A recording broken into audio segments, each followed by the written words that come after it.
구약성경 제일 앞쪽이죠. 창세기 1장 26절부터 28절 한 목소리로 우리 같이 읽겠습니다. 26절부터 28절 시작. 하나님이 이르시되 우리의 형상을 따라 우리의 모양대로 우리가 사람을 만들고 그들로 바다의 물고기와 하늘의 새와 가축과 온 땅과 땅에 기는 모든 것을 다스리게 하자 하시고, 하나님이 자기 형상 곧 하나님의 형상대로 사람을 창조하시되 남자와 여자를 창조하시고, 하나님이 그들에게 복을 주시며 하나님이 그들에게 이르시되 생육하고 번성하여 땅에 충만하라. 땅을 정복하라. 바다의 물고기와 하늘의 새와 땅에 움직이는 모든 생물을 다스리라 하시니라. 아멘. 오늘은 소명에 대해서 생각해보는 시간을 가지려고 합니다. 소명이 뭐냐? 성경적 소명이라는 것은 나를 향하신 하나님의 뜻입니다. 성경의 표현을 빌린다면 바울이 소명을 이렇게 표현한 적이 있습니다. 사도행전 4장에 보면 나의 달려갈 길과 주 예수께 받은 사명이라고 표현했습니다. 나의 달려갈 길과 주 예수께 받은 사명, 이걸 우리가 뭐로 표현할 수 있느냐? 소명이라고 표현할 수 있습니다. 정리해보면 내가 살아야 될 인생의 목적, 내가 무엇을 위해서 살아야 되고 내가 궁극적으로 추구해야 할 나를 향하신 하나님의 뜻, 이게 소명입니다. 제가 왜 소명에 대해서 이 얘기를 하려고 하냐면, 사실 기억하시는지 모르겠는데 작년이었는지 재작년이었는지 제가 잘 모르겠습니다만 사경회를 한번 한 적이 있었어요. 제가 일과 관련된 사경회를 주제를 가지고 사경회를 할 때 이 소명에 대해서 다룬 적이 있습니다. 그런데 또다시 이 소명에 대해서 다루려고 하는 것은 우리가 갖고 있는 신앙적 오해 때문입니다. 즉 신앙과 삶의 괴리, 즉 신앙 따로 삶 따로, 이런 이원론적인 삶을 초래하게 된 그 원인이 어디 있는고 하니 소명에 대한 오해 때문입니다. 즉 소명과 신앙이 별개라고 생각하는 거예요.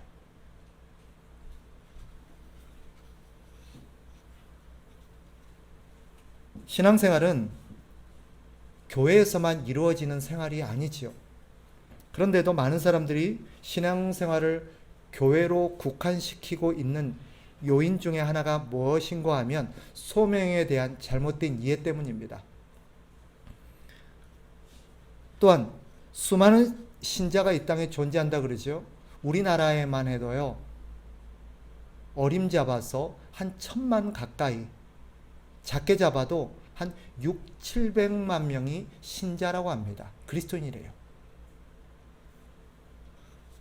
그럼에도 불구하고 우리 사회 전반에 세속적인 이런 영역에 있어서 하나님의 뜻과 하나님의 나라가 구현되지 못하고 그리스도인들이 이 세상 속에서 선한 영향을 끼치지 못하는 이유가 무엇일까 고민해 본 결과가 소명에 대한 그릇된 이해 때문이라는 생각이 들었습니다. 소명과 신앙생활, 이것을 어떻게 정리할 수 있을까요? 즉 소명은요, 이 소명을 이루어가는 삶, 소명을 구현해내는 삶이 신앙생활입니다.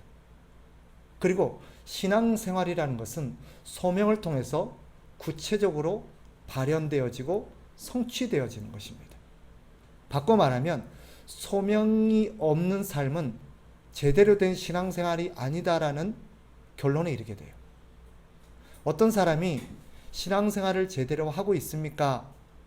라고 물으면 좀 막연할 수 있어요. 그죠? 그리고 그런 것 같기도 해요. 그런데 질문을 바꿔서 소명이 무엇인지, 그 소명에 합당한 삶을 살고 있습니까? 라고 묻는다면 대부분 선뜻 네라고 말하지 못할 겁니다. 왜죠? 이 소명이 자기 안에서 정리가 안 됐기 때문이에요. 그래서 대부분 사람들이 갖고 있는 고민 중에 하나가 뭐냐면 열심히 살고 싶고 주님을 위해 살고 싶은데 나를 향하신 하나님의 뜻이 무엇인지 잘 모르겠다라고 반응을 해요. 아마 우리 가운데도 이런 혼란스러움은 남아있을 겁니다. 집사님을 향한 하나님의 뜻이 무엇이라고 생각하십니까? 라고 물었을 때 여러분들이 저를 향하신 하나님의 뜻은 이겁니다라고 선뜻 대답하실 수 있을까요? 쉽지 않을 겁니다. 다시 한번 말씀드립니다.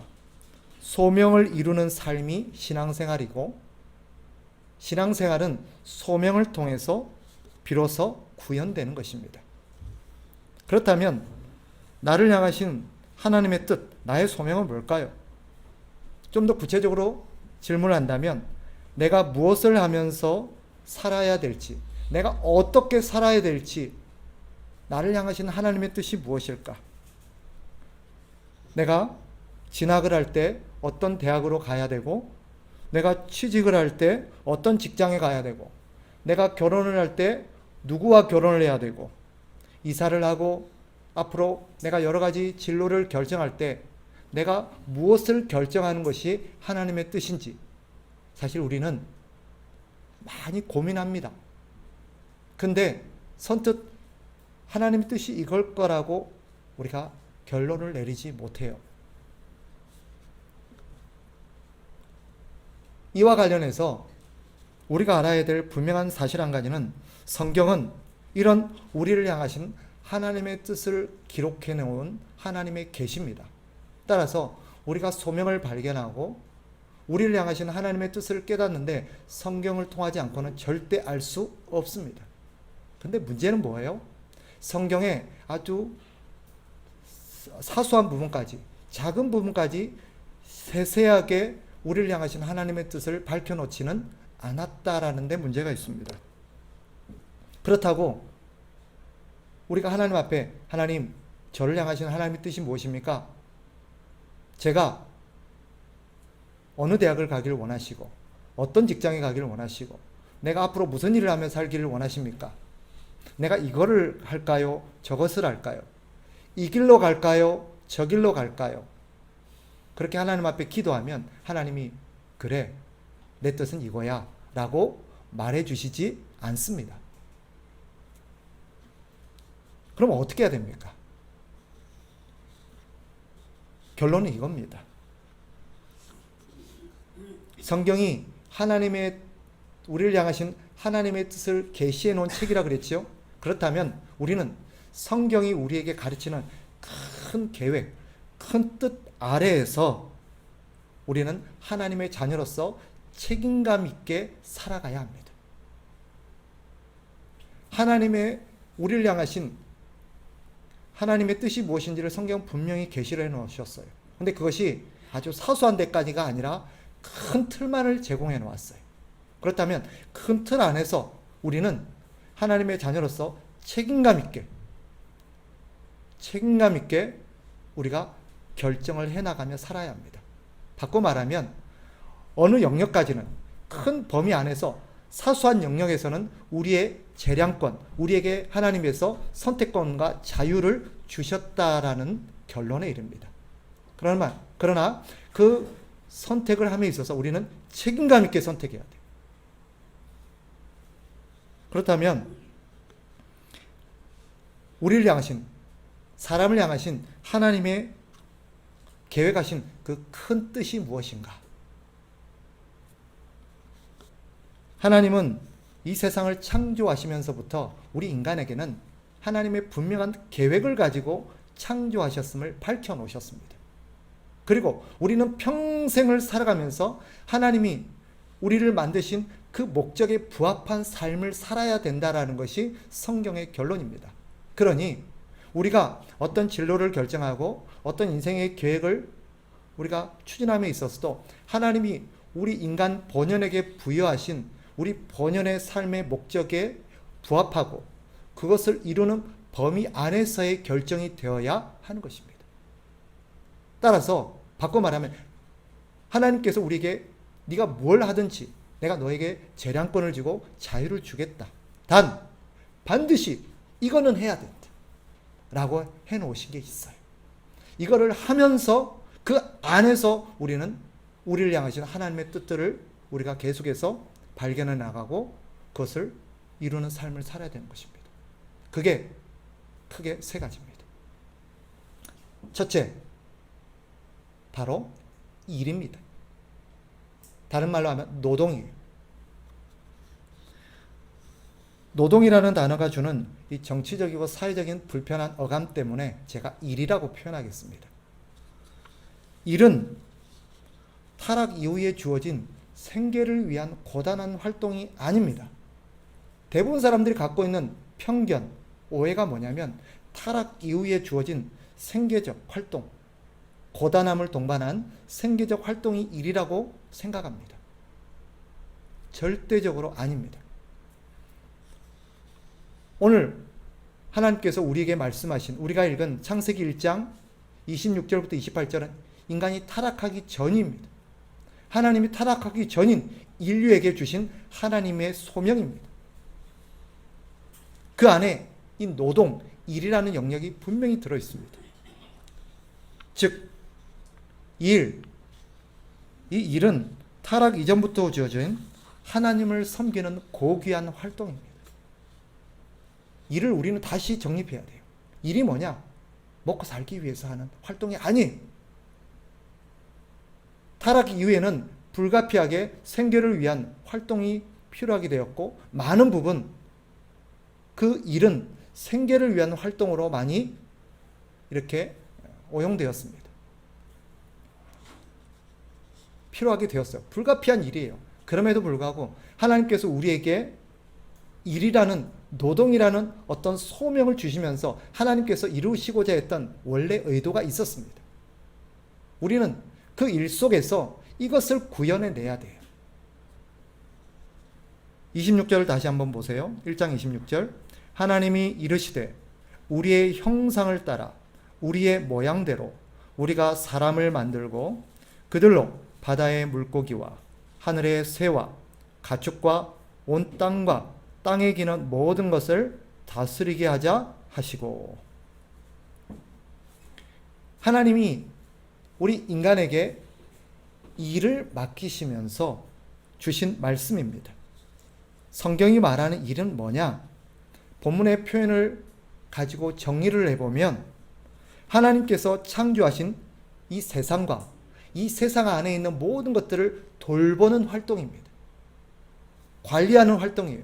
우리가 다스린다는 표현을 인간들이 잘못 이해해서 자연을 함부로 오용하고 남용하고 착취했습니다. 다스린다는 것은 정복하고 우리가 함부로 해도 된다라는 어떤 그런 의도가 아닙니다. 여기서 다스린다는 히브리어 원어는 돌본다는 뜻입니다. 돌보는 게 뭐예요? 우리는 돌본다는 것을 오해해서 이것을 너무 잘못 적용을 합니다. 그러니까 우리는 전부 다 자녀를 돌보고 있지, 그죠? 자녀를 돌봐야 된다는 것이 부모의 사명이라는 건 누구나 잘 알아요. 근데도 아이를 돌보는 것이 과연 진짜 돌보는 건지 우리는 가끔 오해를 하고 있습니다. 돌보는 게 뭡니까? 돌보는 것은요, 이런 것입니다. 하나님이 창조하신 창조 목적, 본연의 모습을 유지하고 그 창조 목적대로 살아갈 수 있도록 뭐 하는 거예요? 도와주고 관리하는 거예요. 자녀에게도 이게 적용이 될까요? 맞습니다. 제가 뒤에 가서 다시 다루겠습니다만은 자녀도 우리 부모가 자녀들을 돌본다고 할 때는 중요한 전제 조건이 있어요. 하나님이 창조하신 본래의 목적, 즉 이 자녀를 향하신 하나님의 창조 목적이 잘 성취될 수 있도록 뭐 하는 거예요? 도와주고 지원하고 관리해 주는 거예요. 그러면 오늘날 부모들은 과연 성경적 의미에서 자녀들을 잘 돌보고 있을까요? 저는 아니라고 생각해요. 많은 경우 자신의 이기적인 목적과 계획을 위해서 자녀들을 사육합니다. 이 자녀를 향한 자신의 이 양육, 돌봄의 계획이 하나님을 위한 게 아니라 자기 계획을 위한 것들이 많아요.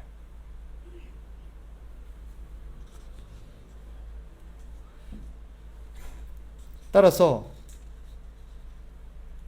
일이라는 것은 하나님이 창조하신 이 세상과 그 안에 있는 모든 것들을 돌보는 인간의 활동입니다. 예를 들면 지금 상황에서 목회라든지 교육, 정치, 예술, 또 여러 가지 질서 유지, 치료하는 거라든지 살림하는 거라든지 또 아이를 돌보는 거라든지 이 모든 것들이 사실은 뭐예요? 일이에요. 하나님이 인간에게 부여하신 일이에요. 그 중에서 내가 어떤 일을 해야 될 것인지에 대해서는 하나님께서 우리에게 재량권을 주셨어요. 자유를 주셨어요. 그러니 자신이 잘할 수 있고 자기가 좋아하는 일을 하면 됩니다. 중요한 것은 내가 하나님을 위해서, 이웃을 위해서, 이 세상에 있는 하나님의 그런 피조된 이 생태계를 위해서 내가 뭔가를 하는 거예요.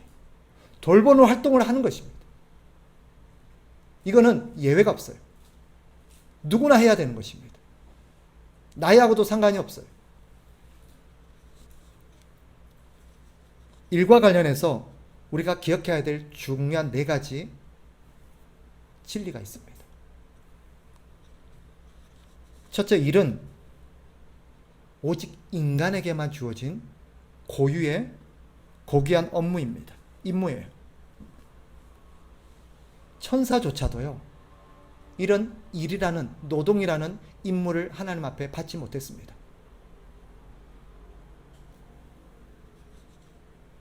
일은 하나님을 닮은, 즉 성경의 표현을 빌리면 하나님의 형상대로 지음을 받은 인간에게 주어진 특권입니다.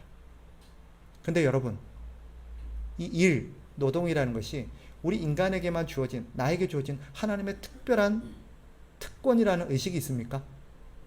대부분 어떤 생각을 갖고 있죠? 하루빨리 이 일에서부터 벗어나기를 바래요. 그래서 우리 어른들이 은퇴 위에는 소망이 뭐예요? 일 안 하면서 사는 거예요. 그리고 많은 분들이 그 일에서 손을 뗍니다. 이것은요, 비성경적인 거예요. 이것은 절대 신앙인의 삶의 모습이 아니에요. 그런 사람은 결코 바르게 신앙생활하고 있는 게 아닙니다. 우리는 이 땅에 태어난 이후부터 하나님 앞에 서는 그날까지 하나님 우리에게 부여하신 고귀한 활동들을 하면서 살아가야 돼요. 두 번째로, 일은요, 하나님을 영화롭게 하는 방법입니다. 성경에서 하나님께 영광을 돌리는 방법으로 게시된 거의 대부분의 것들이 뭐예요? 일과 관련된 거예요.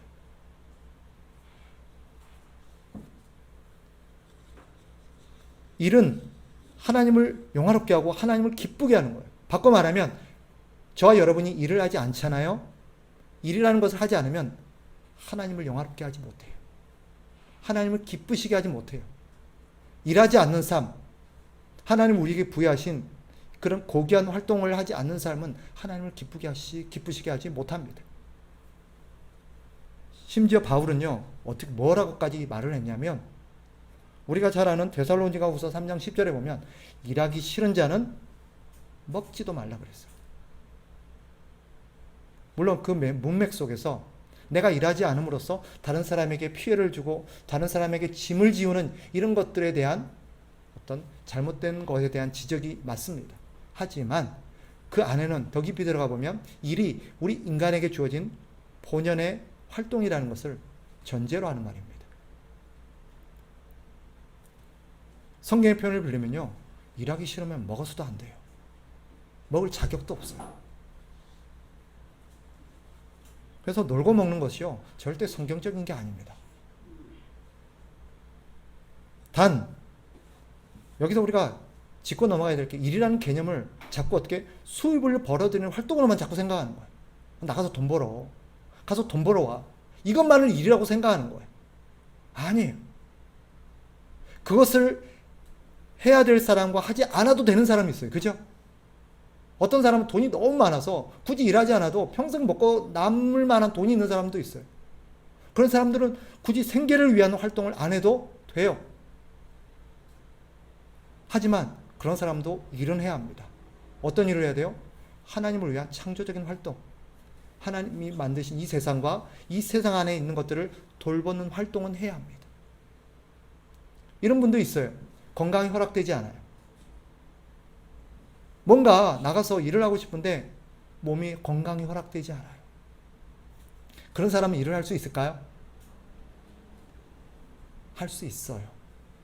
아까 뭐라 그랬어요? 일이. 자꾸 우리는 일은 밖에서 나가서 돈 버는 소득과 관련된 활동으로 자꾸 생각하니까 그래요. 육체적 고된 노동으로만 자꾸 이거 대입을 시키니까 몸 아픈 일 뭐하지? 이런 결론에 나오는 거예요. 아까 일이 뭐라 그랬어요? 일의 개념을 다시 정립해야 돼요. 일이 뭐예요? 하나님이 만드신 이 세상과 이 세상 안에 있는 것들을 뭐 하는 거예요? 돌보는 활동이에요. 돌보는 방법은 꼭 내 손발 수족을 써서 뭔가 해야 되는 것만이 아니에요. 말로도 할 수 있어요. 지치고, 그죠? 고단한 영혼들을 말로 위로하고, 그죠? 그들의 영혼을 다시 일으키고, 그들을 격려하고, 칭찬해주고, 그들을 상담해주고, 그럴 수 있어요, 없어요? 있어요. 내 사지 육신을 내 마음대로 통제하지 못한다 할지라도 우리는 그런 활동을 할 수 있습니다. 요즘은요, 4차 산업혁명이 도래하면서부터 더 우리 사회에 아주 급속하게 확장되어지는 삶의 영역이 있습니다. 그게 뭐예요? 온라인이라는 거예요. 사이버 세계. 우리는 두 세상을 이제 살아가야 될 것입니다. 여기에 대해서는 다음에 제가 또 얘기할 기회가 있을 거예요. 즉, 우리가 살고 있는 현실이라는 이 리얼 세상과 또 하나는 이 온라인 안에 존재하고 있는 사이버 세상이라는 게 있어요. 이 두 세상을 우리는 살아가야 될 거예요. 우리 어르신들은 그런 온라인에 접속해서 이 안에서의 활동들을 할 기회가 많이 없다 보니까 여기에서는 나와 상관없는 세상 같지만 앞으로는 이 비대면 사회, 언택트 사회 속에서 이런 세상의 어떤 훨씬 영향력이 커지고 이것이 훨씬 더 많아질 거예요. 우리는 이 세상에서, 이 온라인 사이버 세상에서 살아가는 시간들과 활동들이 훨씬 더 많아질 수밖에 없을 거예요. 그래서 우리는 육체적으로 내가 직접 어디를 가고 하지 않아도 이 온라인 상에서 얼마든지 활동할 수 있습니다. 시간상 거기에 대해서는 제가 다음에 또 말씀드리기로 하고요. 얼마든지 우리는 하나님을 위한, 하나님을 섬기는 이 고귀한 활동들을 할 수 있습니다. 돌볼 수 있어요. 세 번째로, 일은 하나님의 뜻을 성취하는 방법입니다. 하나님을 섬기는 방법이에요. 하나님의 뜻이 이 땅에서 이루어지도록 하나님의 뜻을 성취하는 방법이 일입니다. 바꿔 말하면 우리가 일하지 않으면 하나님의 뜻은 절대 이루어지지 않습니다. 그게 무슨 불손한 말이냐? 하나님은 무능하신 분이냐? 우리 인간이 안 하면 하나님은 할 수 없다는 말이냐? 그런 뜻이 아니에요. 하나님이 이 세상을 돌보고 이 세상을 향한 하나님의 계획을 이루는 일에 누구를 사용하기로 결정하셨어요? 사람을, 인간을 사용해서 그 인간을 통해서 이 세상을 돌보고 이 세상을 향한 하나님의 계획을 이루기로 결정하셨기 때문이에요.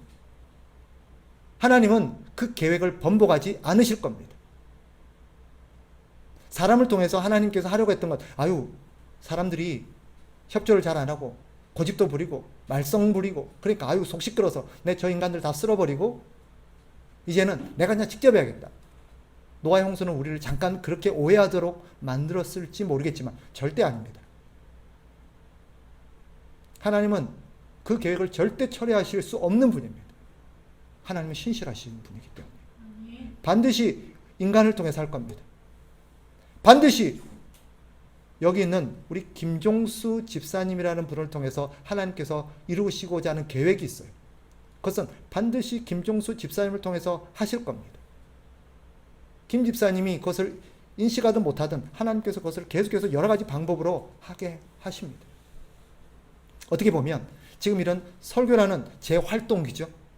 이 설교라는 김경식이라는 사람의 이런 주어진 고유의 활동을 통해서 누군가가 하나님의 본연의 그런 소명들을 발견하고 그 소명 속에서 본인의 역할을 하도록 하나님께서는 지금 일하고 계시는 거예요. 제가 만약에 이런 활동을 하지 않았다면 어떻게 돼요? 이런 소명에 대한 새로운 인식과 새로운 어떤 발견들이 안 될 수 있어요. 하나님 이렇게 톱니가 맞물리듯 이런 식으로 하나님께서는 우리의 일을 통해서 그 일을 이루어 가십니다. 제가 그 역할을 하지 않으면 저를 통해서 또 연쇄적으로 일어나야 될 하나님의 계획들이 일어나지 않게 되는 거예요. 그래서 내가 일해야 되는 거예요. 마지막 한 가지만 더 말씀드리겠습니다. 일은요, 우리가 하나님을 닮아가고 우리가 성숙해져가는 방법입니다. 그래서요, 잘 생각해 보세요. 일하지 않고 빈둥빈둥 노는 사람들이 인격적으로 성숙한 걸 보셨어요? 거의 불가능에 가깝습니다. 그 일이 뭐든 간에 아무것도 안 하고 집에서 빈둥빈둥 노는 사람들이 하나님을 닮아가고 인격적으로 성숙해가는 일은 거의 불가능에 가깝습니다. 우리는 언제 성숙해져요? 일을 하면서 성숙해져 가요. 그 일 속에서 때로는 고난도 당하고 번민도 하고 또 그 속에서 때로는 우리가 성취도 맛보고 그 속에서 다른 사람과 부대끼면서 우리는 자꾸 자라갑니다.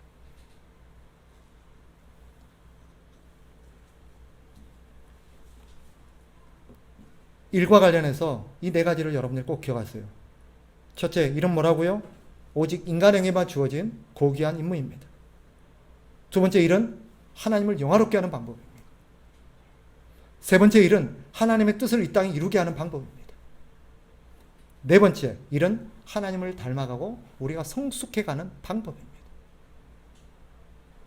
그래서 거의 정확합니다. 일하지 않는 사람들은요, 영적 성숙이 정체되어 있습니다. 계속해서 그래요. 근데 사실 말이 정체지 퇴보하는 거예요. 왜냐하면 왜 가만 머물러 있을 수가 없어요. 우리 인간의 수준은. 왠지 아세요? 우리 진보하지 않으면 퇴보할 수밖에 없어요. 그게 인간의 생리예요. 왜냐? 우리 안에는 죄악적인 본성이 있기 때문에. 그 본성은 날로 우리를 후패하게 만듭니다. 그래서 하나님의 말씀에 대한 믿음의 순종을 해서 계속 우리를 진보시켜 나가지 않으면 우리는 계속해서 역행, 퇴보되어 나가요. 그래서 여러분들은 일을 해야 돼요. 종교개혁자들은 이런 노동을, 일을 아주 신성한 것이라고 생각했습니다. 일은 신성한 겁니다. 성직자들만, 이런 목회적 활동만 신성한 게 아니라 모든 일이 신성하다고 얘기했습니다. 심지어 루터는 뭐라고까지 얘기했냐면 도둑질과 또 그런 몸을 파는 성매매, 이 매춘을 제외하고는 모든 게 다 거룩한 일이다 라고 얘기했어요. 그 의도는 뭔지 아시겠죠? 하나님의 말씀의 원칙, 하나님의 도덕적 윤리를 벗어나지 않는 범위 내에서 모든 일은 다 신성한 거예요. 다르지 않아요. 그래서 루터는 자녀를 키우는 어머니도 성직자만큼 신성하고 하나님 앞에 고귀한 일이다 라고 얘기했습니다. 하나님 나라에 2등 시민은 없습니다. 모두가 다 하나님 앞에 똑같은 1등 시민입니다. 일에 따라서 신분이 나뉘고 우열이 나뉘고 등급이 나눠지는 게 아니에요. 그래서 예전에 제가 설교를 들으면서 불편했던 것 중에 하나가 자꾸 하나님의 나라에서 우리의 어떤 신분을 차등하는 거예요. 이 땅에서의 어떤 일 방법과 성취 여부에 따라서 어떤 사람은 개털모자 쓰고 어떤 사람은 금면류관 쓰고 어떤 사람은 고급 빌라에 살고 어떤 사람은 허름한 초가집에 살고 어떤 사람은 천국에도 저 위에 높은 층에 살고 어떤 사람은 밑에 층에 살고 시절에 이렇게 배웠어요. 저는 어렸을 때. 이것은 거꾸로 말하면 이 땅의 일에도 차등이 있다는 거예요. 일에도 귀한 것과 귀하지 않은 일이 있다라고. 이게 실제로 중세 교회가 아닙니다. 교회 직업가 아니었어요. 다시 한번 말씀드립니다. 저는 이것이 진리라고 믿습니다. 모든 일은 신성합니다. 모든 일은 신성합니다. 따라서 안식일을 제외한 6일 동안 우리는 하나님이 우리에게 부여하신 이 영광스러운 활동들을 이어나가야 합니다. 심지어 은퇴 이후에도 하나님 앞에 서는 그날까지 우리는 하나님을 위해서 이 세상을 돌보고 기하는 일에 우리를 드려야 합니다. 꼭 그것이 소득과 관련된 활동이 아니랄지라도. 대부분 집에서 살림하는 여성들이 자괴감을 갖는 것 중에 하나가 이런 거예요. 나는 뭐하고 사나? 직장에서 다니면서 사회생활하며 왕성하게 하는 여성들에 비해서 자기가 너무 못나 보이는 거예요. 자기 삶이 너무 가치없게 느껴지는 거예요. 자기는 이룬 게 없는 것 같아요. 아니에요. 그 가치는 하나님 앞에서는 똑같습니다. 사람들이 그것을 구별할 뿐입니다. 사람들의 평판과 시선에 너무 휘둘리지 마세요. 우리는 지금 가장 고귀한 활동을 하고 있는 것입니다. 두 번째로, 하나님께서 우리 인간에게 부여하신 또 하나의 하나님의 그런 계획이 있습니다. 첫 번째가 뭐라 했어요? 노동이라고 그랬죠. 일이라고 그랬어요. 두 번째는 가정을 일구는 겁니다. 28절 한번 보세요. 28절. 하나님이 그들에게 복을 주시며 하나님이 그들에게 이르시되 생육하고 번성하여 땅에 충만하라. 땅을 정복하라. 바다의 물고기와 하늘의 새와 땅에 움직이는 모든 생물을 다스리라 하시니라. 이 모든 것 앞에 제일 먼저 나오는 게 뭐예요? 생육하고 번성해서 땅에 충만해라. 우리가 읽지는 않았지만 2장까지를 쭉 보시면 하나님은 아담이 혼자 사는 것이 보기에 좋지 않다라고 말씀하셨습니다. 그래서 하나님은 이 아담에게 뭐가 필요하다? 돕는 배필이 필요하다라고 판단하셨고 돕는 배필로 하와를 주셨습니다. 그 하나님께서 인간에게 명령하시고 주신 말씀이 있으세요. 하와를 주시고 돕는 배필로 주신 이후에 이 아담과 하와를 통해서 하나님이 이렇게 말씀하십니다.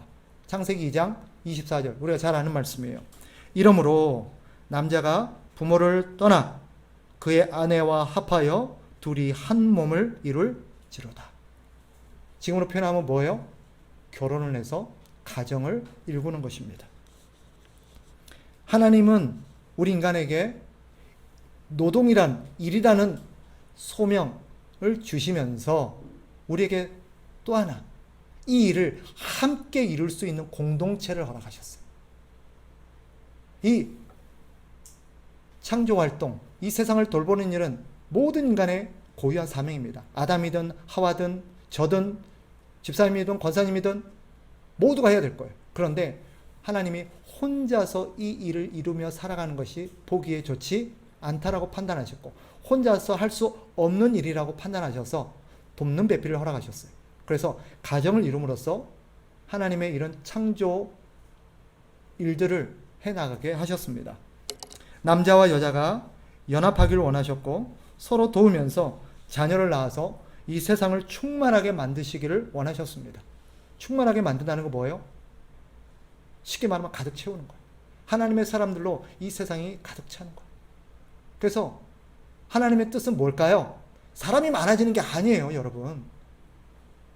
사람이 바글바글하게 많아지는 게 하나님의 뜻이라고 생각하는 사람들이 많은데 아니에요. 그게 하나님의 뜻이 아니에요. 그것은 반드시 앞에 있는 전제, 일과 관련된 거예요. 하나님의 계획이 뭐예요? 온 세상을 다스리고 돌보는 거예요. 그래서 온 세상 곳곳에 사람들이 가서 모든 필요한 영역에는 다 그런 하나님의 사람들이 있기를 바랬던 거예요. 이해하시겠어요? 혼자서는 아담이 이 모든 것을 다 할 수가 없었어요. 그래서 돕는 배필을 허락하셨고 아담과 하와가 둘이서만 하기를 바라셨을까요? 둘이서도 안 돼요. 그럼 하나님께서 처음부터 한 100만 명, 1000만 명 딱 만드셔가지고 하시면 될 텐데 하나님은 그런 방법이 아니라 아담과 하와를 통해서 자녀를 낳고 가정을 일구고 이 공동체가 점점 커져가는 방식으로 하나님이 인간의 활동들을 더 넓히셨어요. 놀랍게도 우리 인간은 하나님의 형상으로 지음받았다 했잖아요. 이것은 하나님을 닮은 모습입니다. 하나님이 이미 공동체로 존재하시는 분이에요. 성부, 성자, 성령, 삼위 하나님께서는 연합하시면서 함께 일하시고 함께 존재하시는 분이에요. 우리 인간은 그래서 이런 하나님의 속성을 우리에게 부여받아서 공동체로 존재할 수밖에 없어요. 혼자서는 바르게 살아갈 수가 없습니다. 결혼이라는 제도를 통해서 사람들이 서로 육체적, 감정적, 영적인 도움을 주고받으며 살기를 바랬어요. 루터라는 분은 이런 가정과 관련해서 이런 표현을 썼습니다. 부모에게 주어진 가장 고귀한 사명이 뭐냐? 들어보세요. 우리에게는 한 영혼을 하나님께로 인도하기 위해 죽음이라도 기꺼이 감수해야 할 의무가 있다. 결혼은 선한 일을 행할 수 있는 기회를 풍성히 제공한다. 하나님은 부모의 가슴에 그들의 육신을 통해 낳은 영혼들을 안겨주셨다. 부모는 자녀들에게 모든 종류의 기독교 사역을 아낌없이 베풀어야 한다. 부모는 자녀들에게 사도요, 감독이요, 제사장이 되어야 한다.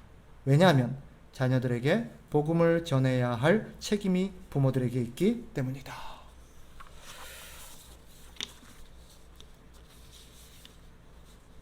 모두가 반드시 예외 없이 결혼을 해서 가정을 이루어야 된다. 그런 뜻은 아닙니다. 특별한 경우 바울처럼 독신으로 하나님의 일들을 감당하며 사는 경우도 있습니다. 예를 들면 바울처럼 선교 사역 가운데 결혼을 하면서 시간과 열정을 오롯이 이렇게 쏟아붓기가 한계가 있기 때문에 자기의 전 생애와 전 시간을 오직 하나님과 하나님의 일에만 올인하고자 결혼하지 않는 채 독신으로 하나님의 일들을 해나갈 수 있습니다. 그러나 어떤 면에서는 그것이 분명히 효율적이긴 해요. 또 그것이 갖고 있는 이점이 있습니다. 그러나 이것을 기억하십시오. 반드시 독신 생활이 결혼 생활보다 거룩하다든지 고귀한 것이 아닙니다. 루터는 이렇게 말합니다. 독신 생활 자체만 생각한다면 결혼 생활에 비해 부족한 점이 더 많다. 가장 행복한 삶은 경건하고 자발적이고 순종적인 아내와 연합해 평화롭게 사는 것이다. 사실 하나님의 일이라는 측면만 본다면 독신이 갖고 있는 강점이 있어요. 그러나 우리 삶을 종합적으로 우리의 삶에 하나님이 허락하신 복과 행복 이런 것까지 염두에 둔다면 결혼을 해서 가정을 이루면서 하나님의 일을 하며 사는 삶이 훨씬 만족도가 높고 행복하다는 거예요. 훨씬 더 유익하고 유리하다는 거예요. 그럼에도 불구하고 하나님을 향한 특별한 사명을 가지고 혼자 독신으로 살아가겠다는 소명이 있는 사람들은 그렇게 사셔도 됩니다. 그러나 지금까지 제가 상담해본 수많은 청년들 저한테 목사님 저는 독신의 은사가 있는 것 같아요. 상담해본 결과 100% 다 독신의 은사가 없었습니다. 이들이 독신을 살겠다는 이유가 뭐예요? 그냥 편하게 살고 싶다는 거예요. 간섭 없이 살고 싶다는 거예요. 누군가에게 매어서 희생하며 살고 싶지 않다는 거예요. 자유롭게 살고 싶다는 거예요. 이건 독신의 은사가 아니에요. 그들에게 물어봅니다. 그래도 너 여자 만날 거지? 교제는 할 거지? 네. 그럼 너 독신의 은사 아니야. 독신은요, 이성보다도 하나님 앞에 붙들린 하나님을 향한 열정이 너무 강해서 도무지 이성이 자신의 삶에 들어올 여지가 없는 사람이에요. 만날 여자 다 만나고 만날 여자 다 만나고 할 짓 다 하면서 나 혼자 살겠다. 절대 독신 아닙니다. 그래서 제가 상담하러 오는 우리 젊은이들 보면 아주 혼쭐 내서 보냅니다. 나는 절대 독신 은사가 아니다. 함부로 독신 은사 얘기하지 마라. 마지막 한 가지만 더 말씀드리겠습니다. 하나님께서 인간에게 주신 세 번째 책임이 있어요. 반드시 해야 될 것. 첫 번째 뭐라고요? 일. 두 번째 가정. 세 번째 예배입니다. 2장 우리 읽지 않았지만 2장 3절로 한번 가봅시다. 창세기 2장 3절 같이 한번 읽읍시다. 2장 3절 시작. 하나님이 그 일곱째 날을 복되게 하사 거룩하게 하셨으니 이는 하나님이 그 창조하시며 만드시던 모든 일을 마치시고 그날에 안식하셨음이니라. 아멘. 하나님께서 피곤해서 안식한 게 아닙니다. 자신의 형상으로 창조된 인간이 이런 노동과 가정을 이루며 살아가는 삶 가운데서도 뭐가 필요했어요? 안식이 필요했기 때문입니다. 하나님께서 그러면 왜 인간에게 안식이 필요하다고 생각을 했을까요? 이것은 노동의 고단함 때문만이 아닙니다. 물론 타락 이후에는 노동에서 오는 고단함 때문에 쉼이 필요했어요. 그러나 하나님께서 타락 이전에 이미 안식일을 제정하셨어요. 이것은 단순히 노동에서 오는 피로감 때문에 그 일을 좀 쉬라는 측면이 원래 의도가 아니에요. 그런 것이 첨가되었을 뿐입니다. 그럼 원래 안식의 의미는 뭘까요? 노동의 고단함으로부터 쉬어라? 아니에요. 또 가정에서 오는 가족을 부양하고 가정과 함께 살아가는 데서 오는 피로감으로부터 자유? 그것도 아닙니다. 그럼 뭘까요? 인간이 갖고 있는 한계 때문이에요. 왜냐하면 결론부터 말씀드리면 인간은요 동시에 여러 가지 일을 할 수가 없어요. 타락 이후가 아니라 이전에도 마찬가지입니다. 우리는 타락 이전에도 이후만큼의 어떤 것은 아니라 할지라도 이전에도 우리는 분명 한계를 가진 피조물입니다. 그러니 하나님처럼 전지전능하지 않고 모든 것을 다 할 수도 없어요. 결국 일을 하고 가정을 꾸리면서 살아가다 보면 타락하기 전이라 할지라도 우리는 우리의 본연의 우리를 존재하게 하신 하나님과의 관계에 소홀히 여길 수밖에 없게 돼요. 하나님께 집중할 수가 없게 돼요. 일도 하고 가정도 꾸리고 그러다 보면 하나님을 머릿속에 염두에 두고 살지만 어때요? 바쁘게 살다 보면 하나님을 자꾸 잊고 살고 하나님과 교제하고 하나님을 생각하고 하나님의 뜻을 생각하고 하나님의 은혜 안에서 우리가 새로운 재충전을 받아가면서 해야 되는 존재라는 것들에 대한 것들이 자꾸 소홀하게 돼요. 타락 이후에는 말할 것도 없죠. 지금은요 거의 안식일이 없이는 삶 자체가 불가능할 정도입니다. 그래서 우리가 느끼는 게 뭔지 아세요? 몇 주만 교회 빠져보세요. 몇 주만 예배 안 드려봐요. 어떻게 돼요? 우리의 영혼이 하나님부터 급격하게 멀어집니다. 그리고 삶의 동력들이 떨어지고 모든 피로도가 높아져 가요. 왜 안식일이 필요할까요? 왜 예배가 필요할까요? 왜 하나님은 왜 안식일 날 다 지켜놓고 예배를 해라. 하나님 앞에 예배해라. 예배가 뭐예요? 하나님을 만나라는 거예요. 하나님 앞에 나오라는 거예요. 하나님과 만나서 교제하라는 거예요. 이게 예배. 그 이유가 뭐예요? 나에게 좀 집중할 시간이 필요하다는 거. 너 열심히 일하고 가정도 열심히 돌보고 그것도 필요하지만 더 중요한 거예요. 너는 나와 만나야 돼. 나와 교제해야 돼. 나에게 좀 집중해야 돼. 그럼으로써 네가 누구인지를 재발견하고 네가 하는 일에 대해서 다시 한번 새롭게 정리하고 지금 네가 잘 살고 있는지 또 그 일을 하는 가운데 우리가 점점 갖고 있는 능력의 한계들, 지적인 한계들, 정서적인 한계들 이런 한계들로부터 하나님으로부터 능력을 공급받아야 돼요. 하나님으로부터 위로도 받고 하나님으로부터 또 능력도 받고 하나님으로부터 우리의 마음에 지친 영혼들에 대한 쉼을 얻어야 돼요. 타락 이후에 아니에요. 이전에도 필요해요. 우리는 하나님을 떠나서는 살 수가 없어요. 오늘 우리 권사님이 기도한 것처럼 우리는 하나님을 떠나서는 살 수 없는 존재라는 것이 우리가 모여서 하나님 앞에 예배해야 될 궁극적인 이유입니다. 예배는요. 우리의 분산된 생각들, 하나님으로부터 멀어졌던 우리의 시각들을 하나님께 집중하는 날이에요. 그래서 주일날은 뭐 하는 날인 줄 아세요? 하나님께 집중하는 활동을 하는 거예요. 하나님을 생각하는 활동, 하나님과 교제하는 활동. 여기에 대해서는 다음에 제가 또 한번 말씀드리겠습니다만은 예배는요.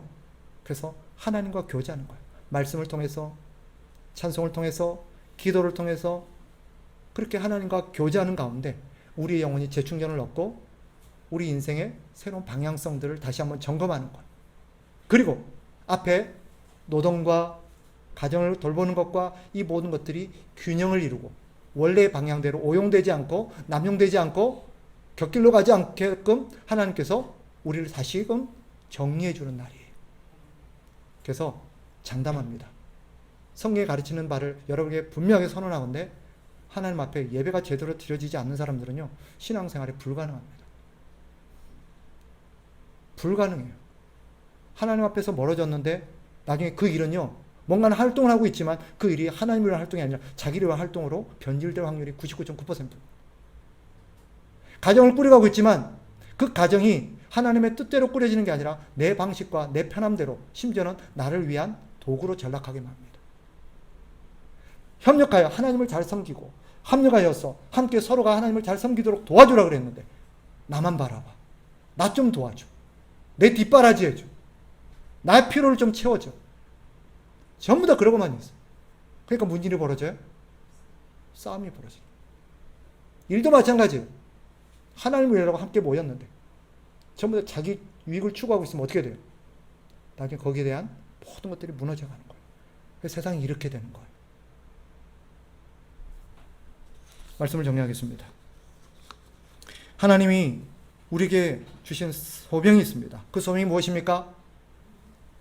나의 달려갈 길과 주 예수께서 맡기신 그 사명, 이게 내 소명이에요. 하나님이 나라고 하라고, 이걸 하면서 살라고 부르신 일, 그게 뭔지 우리는 이 큰 구조 안에서 반드시 일을 하면서, 가정을 갖고 나가면서, 하나님 앞에 예배하면서 우리는 이것을 우리 안에서 구체화시켜 나가야 합니다. 이것이 결여된 채 소명이란 절대 없습니다. 내가 무슨 일을 하면서 내가 어떻게 가정을 꾸려야 될지, 내가 어떻게 하나님을 예배하며 살아야 될지, 이 안에서 우리의 소명은 바르게 구현되어져 가는 것입니다. 일이 생계만을 위한 것이 아니라 가장 나답게 사는 길입니다. 신자답게 사는 길이에요. 우리가 성숙해져 가는 길입니다. 그리고 가정은 그런 일을 할 수 있는 우리의 가장 초석이 되는 안전장치. 마지막, 이 모든 걸 할 수 있도록 만드는 원동력이 예배입니다. 이런 것들이 우리의 삶 속에서 균형 있게 가꿔져 가기를 주의 이름으로 축복합니다. 기도하겠습니다. 하나님 아버지, 우리가 소명에 대해서 다시 생각하는 시간을 가졌습니다. 열심히 살고 있고 바쁘게 살고 있는데 과연 그것이 하나님이 우리에게 맡기시고 내가 달려갈 길이었는지, 주 예수께서 나에게 맡기신 사명이었는지 우리는 그거는 생각하지 못한 채 그저 과거에 해왔던 그 습관대로 열심히만 달려가고 있습니다. 다시 한번 멈춰서서 우리를 향하신 하나님의 소명이 무엇인지를 생각하고 우리 인생을 바르게 갖고 나가는 우리 모든 믿음의 가족들 되게 도와주옵소서. 예수 그리스도 이름으로 기도하옵나이다. 아멘.